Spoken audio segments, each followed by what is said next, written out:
Muy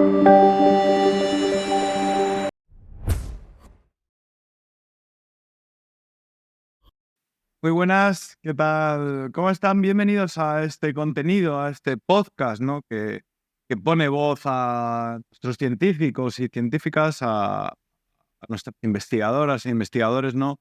Y que lo que trata es de ayudar, ¿no? Asesorar y de estar cerca de ellos, ¿no? Que puedan dar pasos hacia adelante en esa carrera tan complicada, en ese largo desierto, ¿no? Que es emprendimiento, de empresas de base científica y tecnológica. Y hoy creo que vamos a dar un pasito más hacia adelante, ¿no? El mundo de vender, el mundo del marketing, no sé qué os queda lejos y que a lo mejor no es vuestro foco, pero es que es clave para el desarrollo de vuestras empresas, y para ello tenemos a un especialista, ¿no? Que también es emprendedor y que sabe de primera mano lo que pasáis y el camino que tenéis que transcurrir, ¿no? Y creo que nos va a poner un poco en las luces en ese camino al nivel marketing, ventas, etcétera. Recibimos en este contenido, en este podcast, a Manuel Esbrí. Él es el cofundador de Simbionte. Manuel, muy buenas, ¿qué tal? ¿Cómo estás? Un placer. Buenas tardes, Chema. Muchas gracias. Un placer. Bueno, además, Manuel nace de esa comunidad que es Celera, ¿no? Y con la cual colabora UCAN High Tech y con la cual también colabora la propia Universidad UCAN y que está lanzando tantos proyectos y apoyando a esa comunidad de investigadores y científicos. Bueno, Manuel, para el que no te conozca, primero preséntate. ¿Quién es Manuel Esbrí? Has pasado por el mundo corporativo a través de compañías como Lilly, ¿no? Como determinados hospitales, ¿no? Cuéntanos un poco, para que la gente te mape, para que te sitúe en el mapa. Cuéntanos, Manuel. Perfecto. Yo soy biotecnólogo de formación y he tenido una carrera tanto corporativa como de emprendimiento. Por hacerlo breve y resumido para esta presentación, he trabajado en varios roles dentro de la industria farmacéutica en marketing y ventas. Antes hice algunas prácticas de laboratorio. Cuando ya vi que no era lo mío, ya es cuando salté a la industria, que luego puedo profundizar un poco de cómo hacer este paso. Y a la par, un poco la curiosidad y las ganas de querer hacer algo diferente más allá de una carrera corporativa me llevó a estar involucrado en 2 proyectos de emprendimiento, y el último, este Simbionte, que es al que dedico a día de hoy el 100% de mi tiempo. Simbionte, desde luego, y además de destacar, Manuel, porque estás en uno de los focos hub de innovación más importantes de nuestro país, como es Lanzadera, a los cuales agradecemos también que nos hayan dispuesto este espacio para realizar esta entrevista, porque es un hub de innovación clave en España también para científicos, emprendedores y emprendedoras, ¿no? Cuéntanos, pero Simbionte, hablando de Simbionte, ¿qué es lo que hacéis en Simbionte, Manuel? A día de hoy, en Simbionte somos la agencia digital que estamos enfocado en empresas científicas, es decir, empresas que su core de negocio es la investigación o la aplicación de soluciones de los campos de la salud, de la agroalimentación o del ámbito alimentario en sus procesos. Nosotros básicamente les ayudamos a aumentar su visibilidad en canales digitales, orientado más a un modelo de negocio B2B, ¿no? En empresas que venden a otras empresas. ¿Y en qué tiene que cambiar eso, Manuel? Porque, bueno, actualmente España a nivel científicos y científicas ocupa el 12º puesto por ahí, debe andar. En transferencia tecnológica pencamos, estamos en el 30 y pico, 34 por ahí. ¿En qué tiene que cambiar eso? ¿O cuál es sé que no hay Biblia para ello, ¿no? Que cada proyecto y cada empresa se tiene que adaptar, pero ¿cuál es el camino a seguir? Ok, dentro de mi pequeña área de actuación, ¿no? Diríamos, ¿qué puede cambiar, ¿no? En España tenemos alrededor de 800 empresas categorizadas como biotecnológicas. La gran mayoría de ellas son pequeñas y medianas empresas, ¿no? Empresas que no pasan de los 30 empleados. Y hay un concepto, una función que es clave en prácticamente todas las industrias, ¿no? Como es la precomercialización o incluso el marketing, que en determinadas áreas científicas, como es la biotecnología, no se ha trabajado históricamente mucho, ¿no? Se piensa que es algo más secundario, que es cuando ya venga el producto, cuando ya venga el servicio que esté vendiendo, y no se trabaja en esa precomercialización, ¿no? Es ahí donde creemos desde Simbionte que podemos ayudar en esas etapas iniciales para que tú seas una empresa y quieras conseguir clientes el día de mañana, quieras capturar inversores o quieras conseguir colaboradores, más allá de proveedores o talento incluso, pues puedas hacerlo desde prácticamente los primeros días de vida de tu empresa. Vamos a ser más prácticos. ¿Cómo? Perfecto. Más o menos nuestro cliente tipo, ¿no? Nos enfocamos a día de hoy en pequeña y mediana empresa. Normalmente un fundador de una empresa biotecnológica es un científico con carrera en investigación, normalmente vinculado a una universidad pública, catedrático, que desarrolla una tecnología o un producto que es sumamente relevante como para sacar una spin-off de esa universidad y poder de ahí hacer un proyecto empresarial con ello, ¿verdad? Los primeros meses o los primeros años de vida de un proyecto biotecnológico se suele necesitar inversión, tanto pública como privada. Es ahí donde entramos nosotros con este tipo de proyectos, donde ya tienen un mercado al que van, ya tienen una tecnología desarrollada y les ayudamos a crear una estrategia de contenido en canales puramente B2C, que ahora entro en cuáles son, para que ellos sean visibles y sean vistos como referentes dentro del mercado.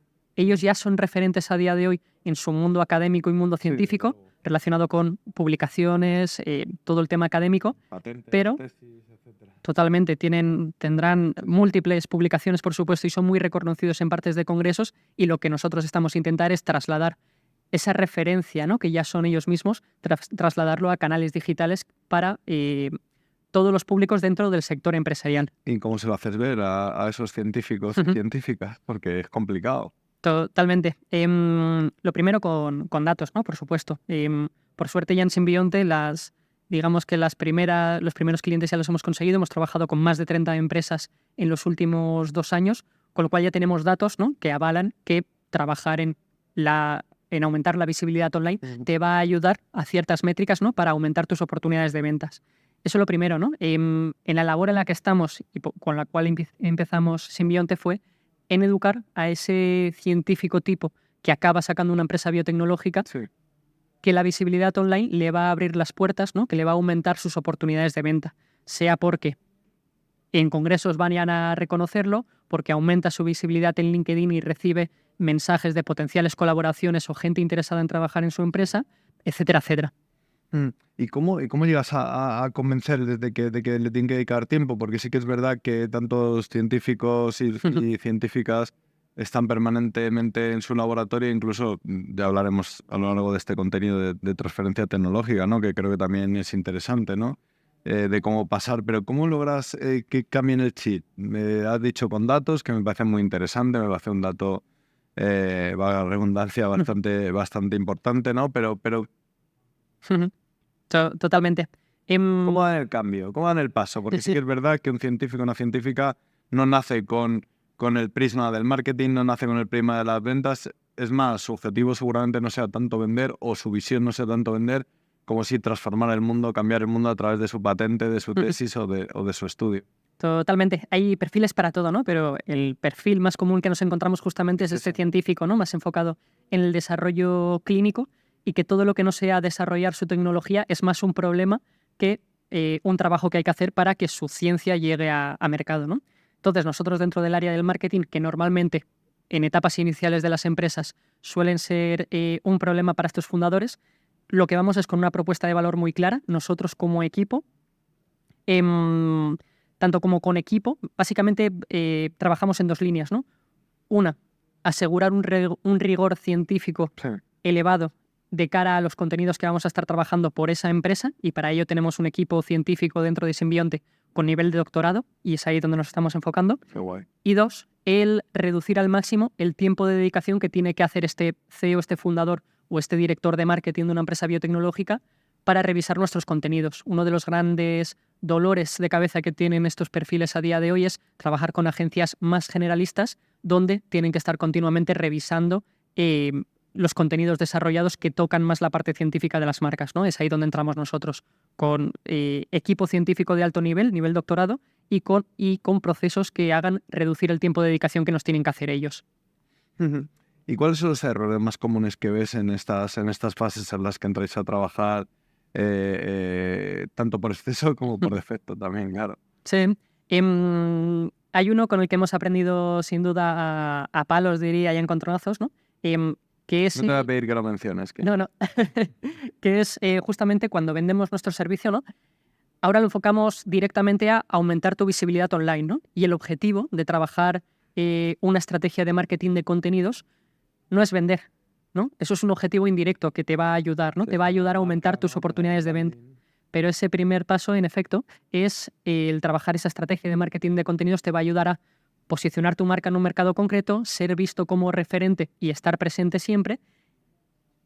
Y luego la parte de ser visible, ¿no? Como te comentaba, pero no vendemos por ti, ¿no? Eso es algo que va de la empresa, obviamente, y en este sector donde los productos o servicios que se lanzan son de alto valor añadido y de largos tiempos de negociación de contratos, es ahí donde nosotros no entramos, ¿no? Es donde entra la empresa. Hablamos sobre todo por defecto, ¿no? Más que por exceso, pero por el exceso también se ve a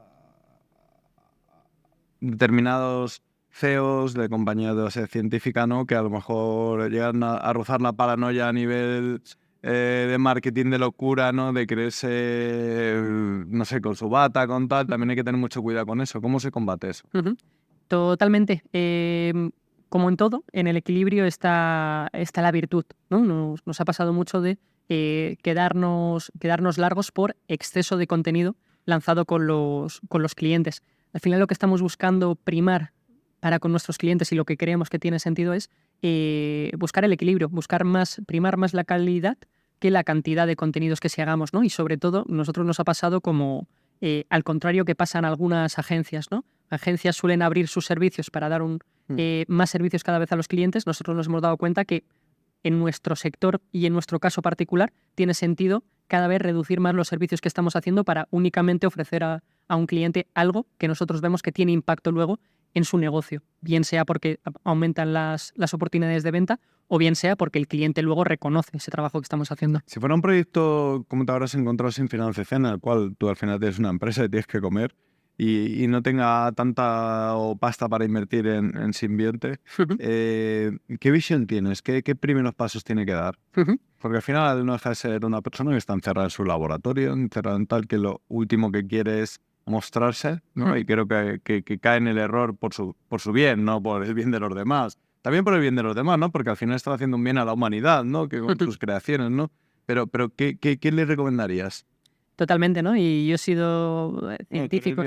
Soy biotecnólogo, soy científico, ¿no? Y he tenido también ese espíritu de Además, mira qué sorpresa tiene. Primero la ciencia y luego el negocio, ¿no? Pero tirándonos por aquí, la realidad, y esto lo hemos aprendido también con el tiempo, es que a día de hoy, para poder trabajar nosotros con las empresas y que esa colaboración sea efectiva, la realidad es que el emprendedor, el fundador, tiene que estar, uno, convencido de que el marketing puede ayudarle a generar oportunidades de venta y dos, no solo tiene que decirlo, sino que tiene que hacerlo, ¿no? ¿Qué significa? Tiene que dejarse un apartado de presupuesto anual para invertir en marketing. Y luego ya valoraremos, ¿no? ¿Cuál es el ROI? ¿Qué te cuesta más de convencimiento? ¿La primera o la segunda? Porque son dos gaps gordos, ¿eh? Son dos gaps. Dos cosas complicadas. Sí, sí. Tienes que ser un liante, tú, ¿eh? Y tú, Chema, como marketero, si te lo imaginas en un funnel, ¿no? Lo primero... Sí, total. Me lo estoy imaginando, digo, vaya película. Lo primero sería justamente convencerles de que el marketing le pueden ayudar, ¿no? Y son muchas horas para convencerme.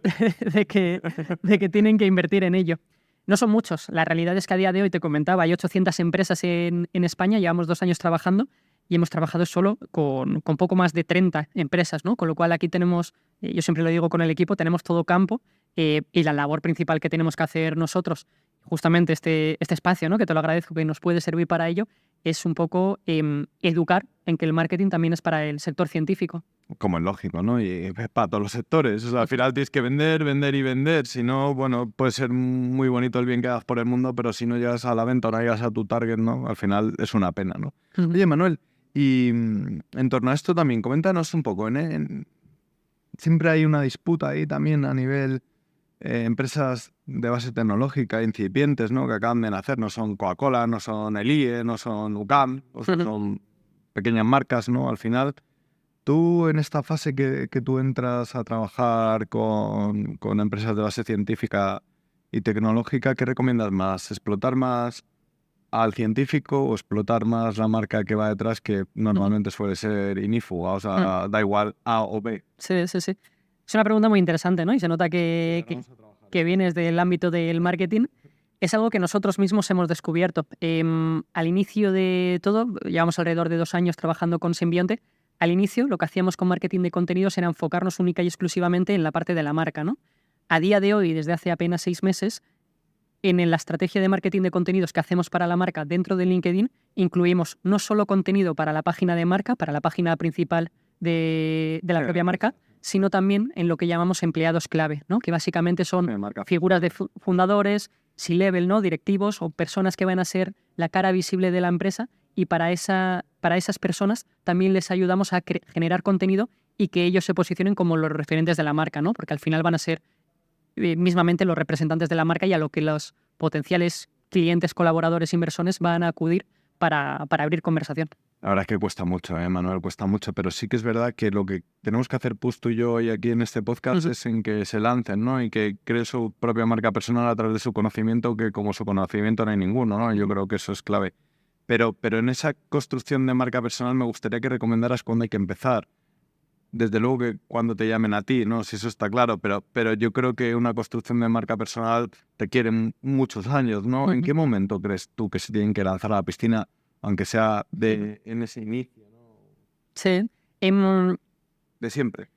Normalmente es cuando tienes algo relevante que contar, ¿no? Nos pasa mucho y a día de hoy con todo el tema de no solo de redes sociales, sino además con el potenciamiento de inteligencias artificiales como ChatGPT y Gemini. Ahora hay que tener cuidado, ¿no? Totalmente. Cualquiera a día de hoy puede estar escribiendo como si fuera un experto sobre un tema y luego ves la experiencia y a lo mejor no va acorde con las palabras que está soltando, ¿no? No significa que no expertos en un tema o no porque no hayamos hecho empresas o no hayamos hecho proyectos relevantes podamos estar hablando de los temas. Eso depende del enfoque que hagamos. ¿Cuándo sería un buen punto de partida para empezar a construir marca personal? Seguramente desde que tienes tu primera experiencia laboral, ¿no? No hace falta que en tu primera construcción de marca personal te posiciones como experto sobre un tema, sino que puedes compartir, por ejemplo, tu camino de aprendizaje que te va a llevar a tu objetivo profesional, ¿no? Que normalmente pues, es construir una empresa, tener un proyecto, llegar a N posición o simplemente convertirte en un experto sobre algo, ¿no? Pero empiezas desde, obviamente, el punto de inicio. Están acostumbrados sobre todo a serlo, pero en publicaciones científicas, ¿no? Y yo creo que tu propuesta, lo que proponemos hoy es algo distinto, ¿no? Totalmente. Ellos están acostumbrados, como bien dices, a justamente documentar todo el trabajo que hacen, porque al final es prácticamente como se le mide a un científico, ¿no? Pues en base a número de publicaciones que tengan y efectividad de esas publicaciones, ¿no? De menciones, etcétera, etcétera. Un poco lo que estamos buscando, ¿no? Hacer en este sector es justamente que ese mismo referente que ya se ha construido dentro del mundo científico lo podamos trasladar a esos canales más B2B como es LinkedIn o como puede ser una newsletter. Es difícil sacar de ese ámbito, ¿no? ¿Y cómo traducir su idioma? Porque en las publicaciones científicas no me entero de nada. Cuando leo bueno, en inglés ya ni te cuento, pero en cualquier publicación científica, son la mayoría en inglés, lógicamente. ¿Cómo conseguimos? Porque al final quien compra el target de cliente o incluso el inversor no habla su mismo vocabulario porque es muy nicho, muy focalizado, muy especializado. Yo entiendo que será uno de los primeros consejos que des y asesoramiento, ¿no? Hay que traducir tu idioma. Todo. Es que es un gap entre los científicos y las científicas, hay que traducir su idioma. Totalmente. O sea, y de hecho el primer paso es saber a quién vas a hablar, ¿no? Quién es tu público y qué nivel de conocimiento sobre lo que tú estás hablando tiene. A partir de ahí es cuando ya puedes construir tu discurso, ¿no? Tú tienes al final, toda empresa tiene al final 3, 4, 5 grandísimos pilares de comunicación que son por los que se quiere posicionar y en base a quién estás hablando o en qué canales estás utilizando, pues ahí ya puedes utilizar cierto nivel de complejidad para trasladar tu mensaje. Ya no solo nivel de complejidad, sino también de formato, ¿no? A día de hoy, por suerte, pues tenemos múltiples formatos en los que puede llegar un mensaje al público general o al público más especialista. Se habla de Gemini, de ChatGPT, Manuel recomienda que hay que acudir o no hay que acudir, porque es verdad que a lo mejor para un científico o una científica será la vía rápida, es verdad que luego cuando vea lo que sale de ahí va a decir a tomar por culo, cierro ambas plataformas, pero cómo se puede nutrir o cómo se puede alimentar o cómo se puede enriquecer de las herramientas tecnológicas que tenemos en la actualidad y que evolucionan a una velocidad de vértigo, ¿no? ¿Cómo podemos? ¿Cómo pueden nutrirse y utilizar ese tipo de herramientas que son útiles y que no hay que dejarlos de lado? Porque la primera publicación, el primer contenido, si no os da información, no hay data, va a ser una mierda, ¿no? Pero entiendo que tú recomendarás y que tú también te nutrirás de ese tipo de herramientas para trabajar y para fabricar esos contenidos. Sí, totalmente. Lo primero que recomendaría, de hecho, es aprender un poco el pensamiento estratégico, ¿no? Que esto en marketing no ha cambiado. Siempre hablamos de lo mismo, hablamos de a quién estamos hablando, cuál es el mensaje, cuál es el objetivo de la comunicación, en qué canales estamos. Todo esto no cambia, ¿no? Cambiarán muchas cosas, pero la estrategia normalmente no suele cambiar. Estas nuevas herramientas que van apareciendo no son tan diferentes de cuando aparece el Excel, la hoja de cálculo, cuando aparece el Word, cuando aparece el email. Al final es una herramienta más que tenemos a disposición para potenciar el trabajo que estamos haciendo en nuestro día a día, ¿no? ChatGPT, desde luego, es una herramienta que ha volado las cabezas de mucha gente, entre los que me incluyo, por supuesto. ¿No? Creo que estamos casi ante la cuarta revolución industrial, ¿no? Totalmente, ¿no? Y estamos seguramente en etapas muy iniciales, ¿no? En las que a día de hoy no nos va a sustituir el trabajo que tenemos que hacer. ¿Desde hasta dónde va a llegar? Total. Simplemente la tenemos que integrar en procesos que tengan sentido para nosotros mismos. Nosotros a día de hoy, con equipo de científicos con nivel doctorado, lo utilizamos a día de hoy para ayudarnos con las ideas, estructurar contenidos e incluso interrogar. Nosotros nos hemos convertido, más que en científicos redactores de contenido, casi en policías científicos, ¿no? Donde le lanzamos cosas a ChatGPT y le interrogamos hasta que sacamos un output que va acorde con lo que estamos buscando. Y a partir de ahí ya retomamos y le damos ese refinamiento personal y humano que a día de hoy todavía hace falta. Vamos a ser un pelín más pragmáticos. ¿Cómo lo tienen que utilizar? ChatGPT, estamos hablando, ¿verdad? Gemini, da igual. Perfecto. A día de hoy tú elaboras tu estrategia de contenidos, ¿no? Te comentaba, hacemos 5 grandísimos pilares de comunicación que son donde yo como fundador, científico y empresario de biotecnología me quiero posicionar. Elaboro mi estrategia de comunicación y a partir de ahí ya salto a elaborar mi primer contenido. Para elaborar tu primer contenido, una vez ya tienes un tema seleccionado... ¿Tú crees que previamente no puede ser útil antes de elaborar ese primer contenido a nivel informativo, a nivel forma de comunicar, a nivel... O sea, yo o sea, ni desmiento ni afirmo. Sí, o sea, quiero que tú me lo desmientas o lo afirmes, que eres el especialista en esto. Sí, totalmente. Yo la uso para todo. La uso hasta para traducir textos, emails que escribo en varios idiomas y para corrección de texto en propio español, ¿no? Que al final es mi idioma nativo. Si escribo emails en inglés, suelo lanzarle el texto que estoy escribiendo a ChatGPT para que me corrija y me haga una versión más formal o una versión más informal. Por ejemplo, la uso para prácticamente todo. En concreto, en la parte de contenidos, nosotros sí que lo estamos enfocando más en la parte de enfrentarnos al síndrome de la hoja en blanco, que le llamamos, ¿no? Que es, tengo una temática, tengo que desarrollar ya tienes algo. Una estructura, totalmente. Lánzame un contenido con estas ideas, ¿no? Y a partir de ahí, o sea, no me quedo con la primera respuesta que me da ChatGPT, sino que vamos preguntando, vamos interrogando, y ahí es donde entra ese policía científico que te he comentado. Y cuanto más información, mejor. Totalmente. Hasta que sacamos el output que tiene sentido para empezar también a trabajar nosotros mismos. ¿Tienes algún caso práctico así que sea digno de contar en este contenido que estamos grabando? Algo que hayas visto, joder, fue la leche. Sí, nosotros ahora estamos haciendo los GPTs. Puedes, digamos, programar tu propia aplicación dentro de ChatGPT, donde le das una preconfiguración, una información dentro de su preconfiguración y no tienes que estar cada vez que escribes un mensaje a ChatGPT poniéndole el contexto, por así decirlo, ¿no? Ya comido, ¿no? Ya comido, ya está comido, crecidito y a priori ya está listo para usarse, ¿no? Nosotros le damos esa preconfiguración, es lo que estamos probando ahora. Creamos un GPT por cada uno de los clientes que tenemos, por cada canal incluso del que tenemos. Nosotros trabajamos LinkedIn, trabajamos blog y trabajamos newsletter. Enfocamos toda la preconfiguración. 3 usuarios de GPT. Ajá. Por una empresa. 3 bots de GPT por una empresa. Eso es. Y con todo lo que nosotros hemos ido aprendiendo con el paso de los años y como nos gusta enfocar el proyecto y el briefing que nos da el cliente, hacemos todo un mezcladillo, se lo damos a esta parte de GPT y ahí obtenemos a día de hoy el output de contenido. Sí que es cierto, y por eso te comentaba que estamos en etapas muy iniciales, que este output que nosotros sacamos tras trabajarlo, interrogarlo, etcétera, sigue no siendo suficiente para que sea el output final. Todavía requiere de revisión humana a día de hoy, ¿no? Pero es por ahí una de las vías, por ejemplo, en la que nosotros estamos intentando innovar e intentando reducir el tiempo de dedicación que nos tienen que dar estas empresas para revisión de contenidos. O sea, que sí, que se utilice, que sean cautos, lógicamente, pero que sí, que ya empiecen. Sí, con todos. Cuanto más lo utilicen, seguramente más expertos se harán en el tema y más eficientes serán utilizándolo. Creo que has dado un consejo increíble y muy bueno, ¿no? Que aunque las plataformas sean distintas, ábrete una configuración de un usuario para cada plataforma porque se comunica, se transmite, se informa y demás de forma distinta, ¿no? Totalmente. Estoy aprendiendo contigo, Manuel. ¿Tú crees? Y fíjate que yo podría ser casi tu padre, ¿eh? Pero bueno, yo soy un libro abierto y todo el conocimiento.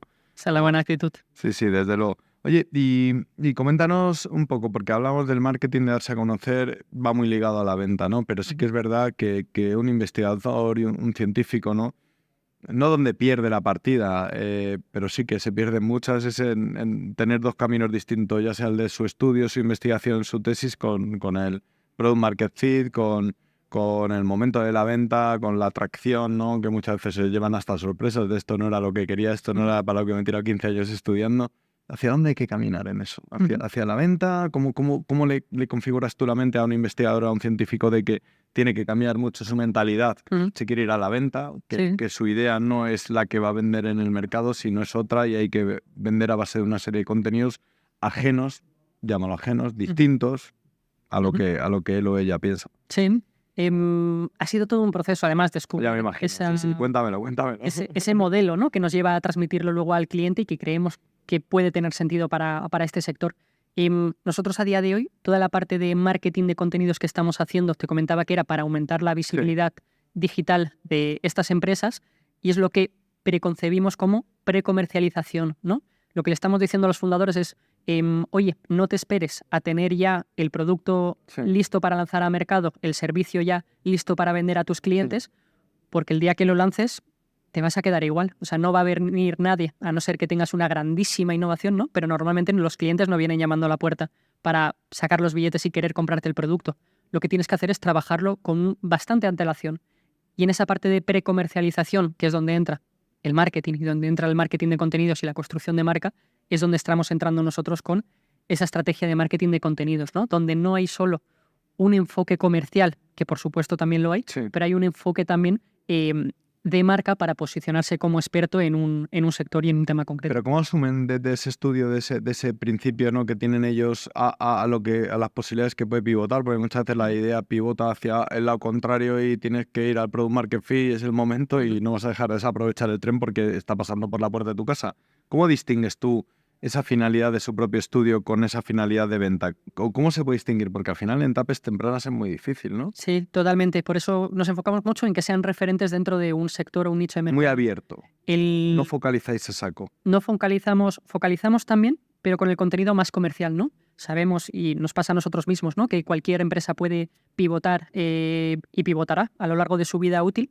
Es por eso que tanto la empresa, la marca, como normalmente los empleados clave y esos fundadores deben ser vistos como referentes en una categoría o en un mercado, ¿no? Que su solución probablemente cambie, mute y evolucione a lo largo de los años, pero el mercado al que están atacando o el problema que están solucionando normalmente esté dentro, ¿no? De unos pilares que sean coherentes con todo lo que han construido ellos como carrera. A la hora de elaborar la estrategia de marketing de contenidos, ¿tú qué tiras más? ¿Por planes muy ambiciosos en los cuales colapses al investigador? ¿O de poco a mucho? ¿O según veas la utilidad y según veas el crecimiento y según veas las americanas que te vas poniendo? Muy de la filosofía de menos es más, ¿no? De hecho, el plan de contenidos o el paquete regular que vendemos a los clientes a día de hoy está conformado por 2 contenidos a la semana en LinkedIn, 2 contenidos mensuales en blog y una newsletter al mes, ¿no? Estamos hablando de un conjunto de alrededor de 10-11 acciones al mes de marketing y con eso ya tienes un plan suficiente para arrancar durante los primeros meses, incluso años. Tu apuesta es clara por redes sociales como LinkedIn, como los propios blogs a nivel escrito. Pero ¿quién es el target de cliente? Es verdad que difiere mucho, ¿no? Pero entiendo que tendrás ahí una biblia, unos pasos a seguir dependiendo del target de cliente. Cuéntame,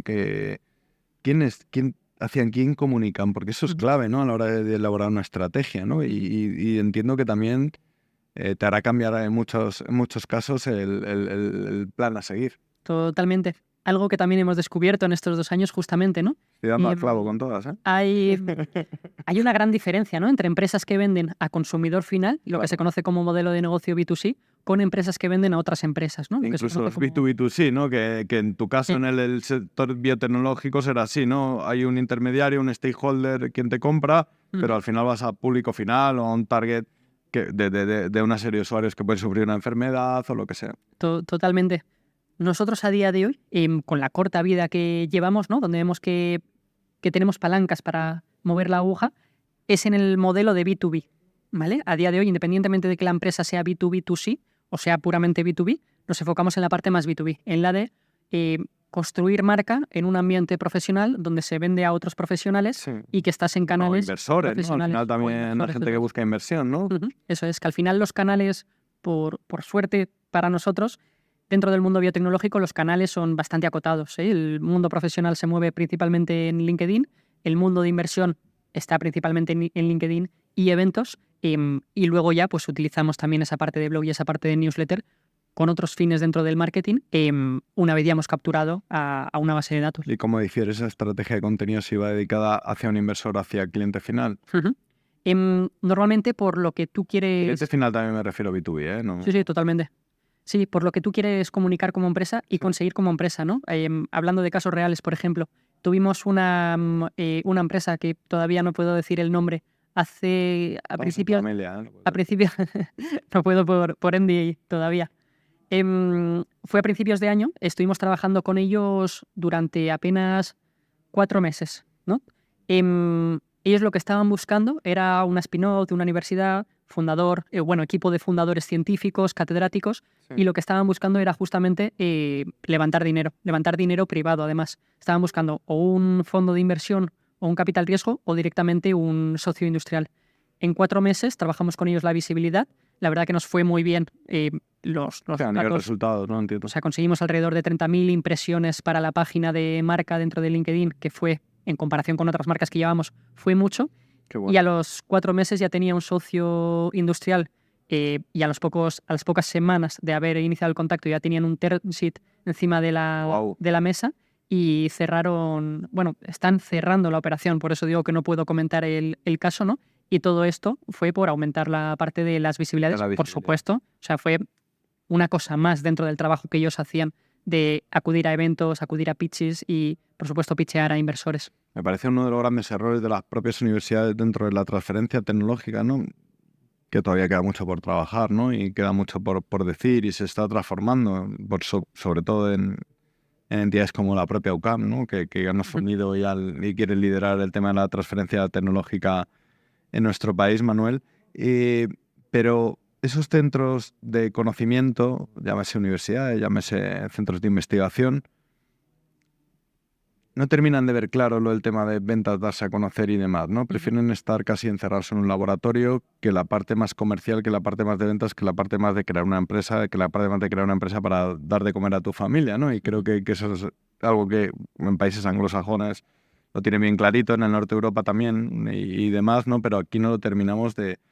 ¿Cómo convencemos a esos centros de investigación, de conocimiento, universidades, de que tienen que dar el paso, de que tienen que cambiar, de que tienen que darse a conocer, de que tienen que mostrar lo que las cosas maravillosas que hacen también?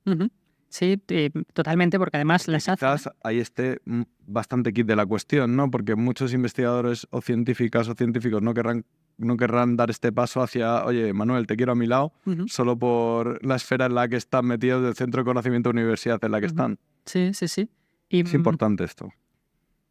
Seguramente nos falte, incluso los que lo hemos vivido por dentro, contarlo más todavía, ¿no? El que podamos tener referentes a todos los niveles, desde los investigadores jóvenes que empiezan sus equipos de investigación, sus becas de doctorado, hasta los investigadores más senior, ¿no? Que ya tienen todo un recorrido y que merecen el reconocimiento que se han labrado durante tantos años.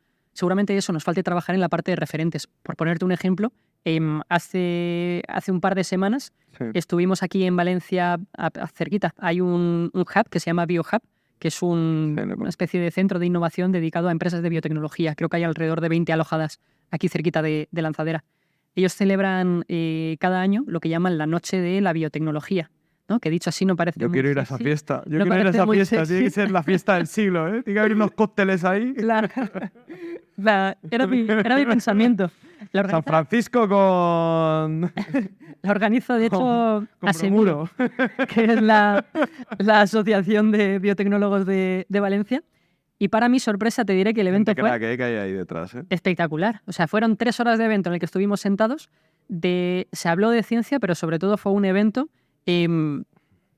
de cara al público. Muy casi. divertido para mi sorpresa. O sea, pasaron muchas cosas que se pueden entrar en la web y ver todo lo que pasó. Y luego hubo cena, hubo networking, hubo cóctel. O sea, hubieron también esos cócteles que mencionas. Y yo dije, o sea, no me imaginaba nunca que estaría en una fiesta llamada Noche de Biotecnología y que me lo pasaría tan bien, ¿no? Y que habría tanta Pues gente. por ahí está relevante dentro del en el sector. ser distinto y en dar el cambio, ¿no? En que se vengan al mundo normal, ¿no? Sí, totalmente. Oye, y respecto a los perfiles de portavocías y demás, bueno, no hablemos ya de propiedades de las empresas, ¿no? Que está ese conflicto que todos sabemos, ¿no? Entre quién tiene más propiedad de la empresa, si el que desarrolla la investigación en el propio centro de conocimiento, la universidad. Hay un debate ahí tremendo, ¿no? Es como el debate del sector casi, ¿no? Pero ¿y la comunicación y el marketing qué, Manuel? ¿En la comunicación y el marketing quién tiene que asumir los galones de empezar esa marca personal o de empezar a liderar la exposición de su empresa?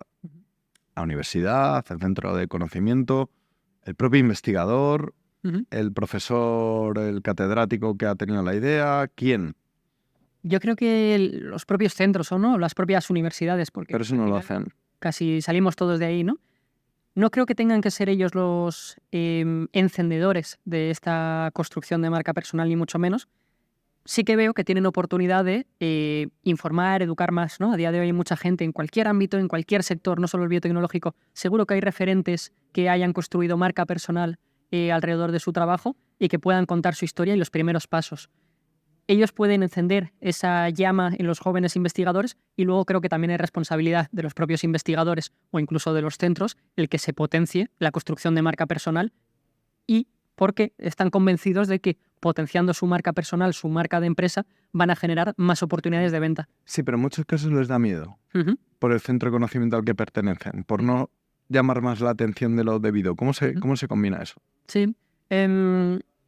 Seguramente con datos, ¿no? Vuelvo al inicio de todo, ¿no? De Sí, cómo lo que has convencíamos dicho. a los fundadores científicos para que inviertan en marketing. ¿Pero no piensas que esos datos al centro del conocimiento le dan igual?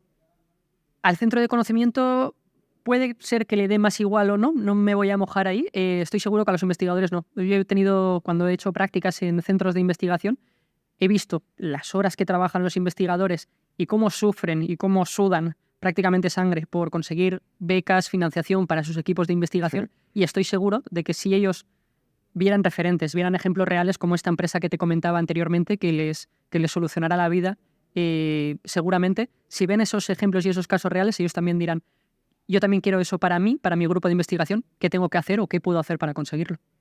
Sí, sí, al final es un correvidile, ¿no? Si lo veo en el de al lado, pero alguien tiene que romper la lanza. Totalmente. Dime 3 casos, aunque sean clientes o no tuyos, de casos de éxito que tú veas de científicos. No me digas Flippy, no me digas Marron, dime, vamos a hablar en serio. Ok. Como casos científicos, tenemos a Albert Mascarell en España. Es A nivel. un científico, científico, biotecnólogo, fundador. Además ha hecho exits de un par de empresas. Sí. Creo que fue hace 2 años que le conocí, porque él empezó desde cero a publicar contenido en LinkedIn. Sin mucha expectativa, cuando hablaba yo con él, y Albert, ¿por qué empezaste a publicar en LinkedIn, ¿no? Si tú ya tenías una carrera hecha y seguramente ibas a tener trabajo. Bueno, y su comunidad también, ¿no? Total, y te lo creabas tú o buscabas fuera, ¿no? Y él me dijo que se sorprendió de la cantidad de oportunidades que le han salido desde puestos de CEO, interim CEO, etcétera, etcétera, de inversión, justamente por ser visible y empezar a publicar en LinkedIn de manera recurrente. Y Manuel, el aplauso social, ¿no? Ujú. Que es algo que le falta a nuestros investigadores y Reconocimiento. científicos, que le vemos como locos, que le vemos como arrinconados, que le vemos como siempre están en un laboratorio encerrados, ¿no? Pero las creaciones que hacen son las cosas que cambian la historia de la humanidad. Sí, totalmente. Además, todos tenemos ese puntito de ego, en el buen sentido, ¿no? De querer ser reconocidos. Venga, Manuel, para acabar esta entrevista, dame 3 tips, a modo de resumen, en 30 segundos, para iniciarse en el mundo del marketing siendo investigador e investigadora. Lo primero, aprende de ventas. Yo siempre hablo de ventas. Para mí las ventas es la comunicación, ¿no? El cómo hablas. En la vida prácticamente es todo ventas. Saber comunicar tu idea, tener claro el mensaje y saber cómo lo trasladas luego a los demás para que accionen en favor a tu mensaje, yo lo veo clave, ¿no? Aprende de ventas sería lo primero. Lo segundo sería ser eficiente con tu trabajo. Esto quiere decir no solo seas bueno en tu trabajo, obviamente, sino ser eficiente de cara a comunicarlo luego. No necesitas ser rimbombante para comunicar tu mensaje. Simplemente necesitas tener un mensaje y comunicarlo de forma clara y sencilla. Y lo tercero que te diría sería, habla y conecta con gente que admires, que te inspire, que te vea reflejado en ellos, ¿no? Puede ser de tu sector o no, pero seguramente tengan tips que compartirte.